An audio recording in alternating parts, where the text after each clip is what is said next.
नमस्कार दर्शक बंधु जय जगन्नाथ समीक्षा ब्लॉगर ये नूतन अध्याय आपण मानक स्वागत।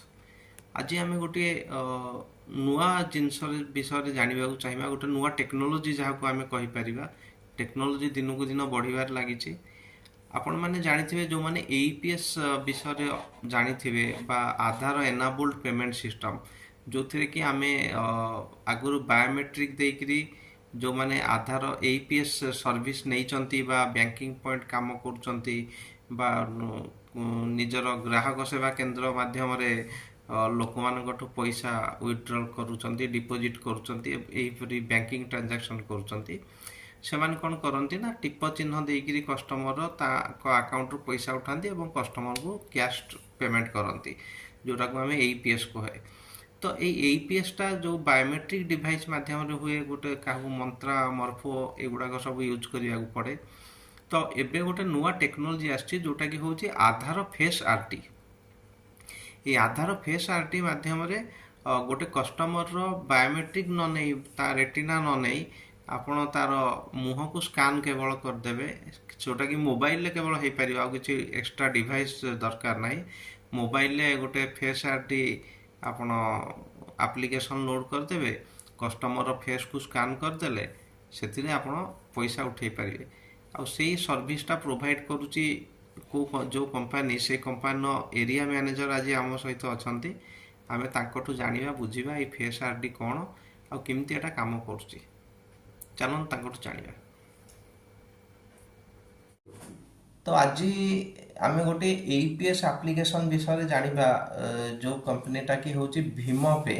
भीमपे एवं आसी आमर ओडिशा रे लॉन्च होती जो थी कि गोटे प्लस पॉइंट अच्छी जो मैंने एईपीएस रे काम करुवे से माने एक्सपीरियंस करथिबे जेमति कि बैंक ऑफ बड़ौदा अकाउंट जो मानकर बैंक ऑफ बड़ौदा अकाउंट अच्छी से एईपीएस रे पैसा उठेनी से कस्टमर मानकर से माने either bank of Baroda BC point को जाती बा बैंक ऑफ बड़ौदा ब्रांच रे जाइकरी पैसा उठे पारती आउ से पक्षे एटा बहुत प्रोब्लेम क्रिएट हुए कि से ग्राहक माने केमती सेवा पाइबे।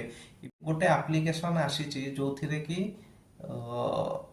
ग्राहक माने फेस आरडी रे पैसा उठे पारे जोटा कि आमर एनाबल कराई से एप्लिकेशन ने भीमपे रे से माने फेस आरडी रे बैंक ऑफ बड़ौदा ग्राहक माने अति आराम से पैसा उठे पारे सेटा मैपिंग करदेले। तो से विषय आमको कहते आमर भीमपे area sales manager Shri Rakesh Das आम सहित भी अच्छा आम पचारि बुझा जे एथार यार केमती टेक्नोलोजीटा काम करुच्ची एवं केमिति लोक मैंने फेस आरडी रे पैसा उठे पारे जड़े सपोज भीमपे एईपीएस नेला से किमिति ए एप्लिकेशन टाको लोड करि परिबो आउ किमिति ग्राहक बैंक ऑफ बड़ौदा ग्राहक मानक विशेष करी ए सेवा प्रदान करि परिबो। चलन ताकठू सविशेष विवरणी नेबा। राकेश सर आपन को आमे स्वागत करछु समीक्षा ब्लॉग को। आज्ञा नमस्कार।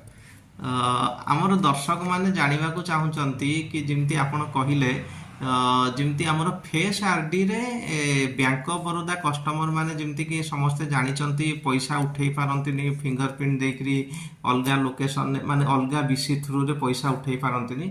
तो तांको पई आपण गोटे आनी आपण भीमपे एप्लिकेशन द्वारा आपण से माने फेस आरडी रे पैसा उठे पारे। तो ये फेस आरडी टा कौन आटा किमिति काम करे आपण एप्लिकेशन ने किमिति से माने जो माने एईपीएस नेबे किमिति लाभान्वित हो पारिबे टिके दलांतो। आज्ञा से विषय मु सब आपन डिटेल्स कहबी।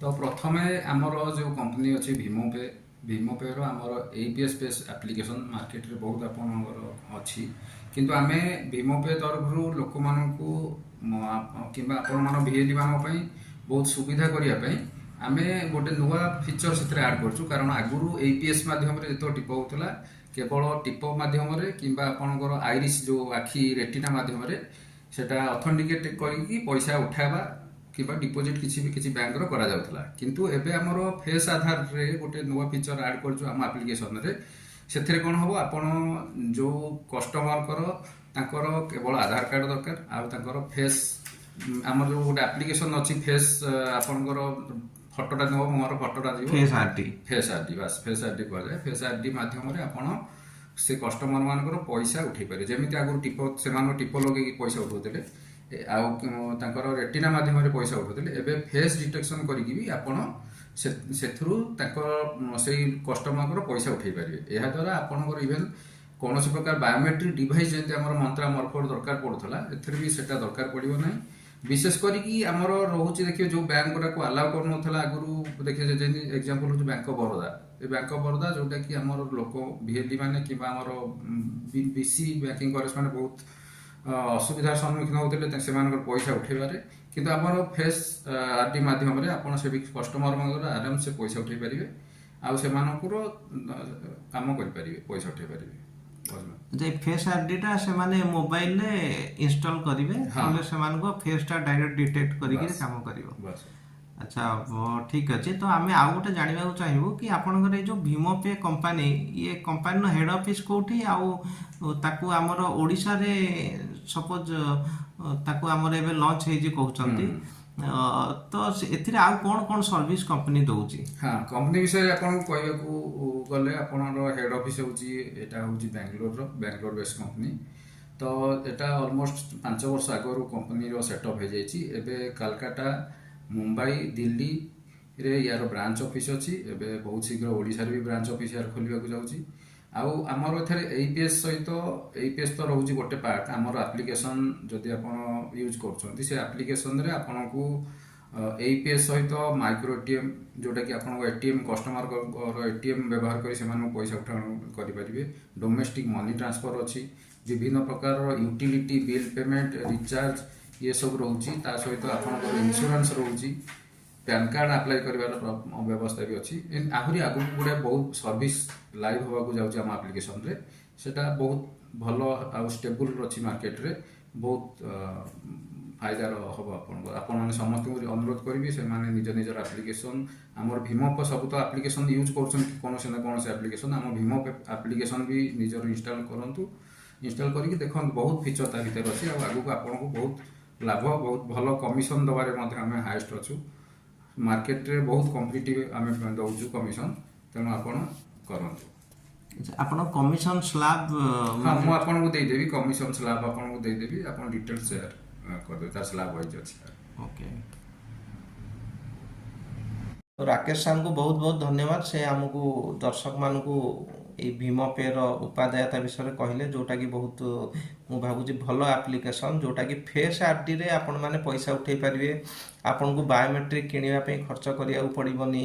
ଆପଣ ଡାଇରେକ୍ଟ ମୋବାଇଲରେ ଫେସ୍ ଆର୍ଡି ମାଧ୍ୟମରେ ପଇସା ଉଠାଇ ପାରିବେ। ତା ଛଡ଼ା ଏଥିରେ ସାର୍ ଯେମିତି କହିଲେ ଡିଏମ୍ଟି, ଆହୁରି ଅଲଗା ବହୁତ ପ୍ରକାର ସର୍ଭିସ୍ ଅଛି, ଯେଉଁଟାକି ଆପଣମାନେ ଆଭେଲ୍ କରିପାରିବେ। ତ ସାର୍, ଆମର ସାର୍ଙ୍କର ନମ୍ବର ଆଉ ତାଙ୍କ ନାଁ ମୁଁ ଡେସ୍କ୍ରିପସନ୍ରେ ଦେଇଦେବି।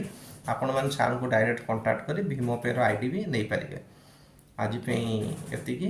ପୁଣି ଆଗାମୀ ଅଧ୍ୟାୟରେ ଆମେ କିଛି ନୂଆ ସୂଚନା ନେଇକରି ଆପଣଙ୍କୁ ଜଣାଇବୁ। ଧନ୍ୟବାଦ। ଜୟ ଜଗନ୍ନାଥ।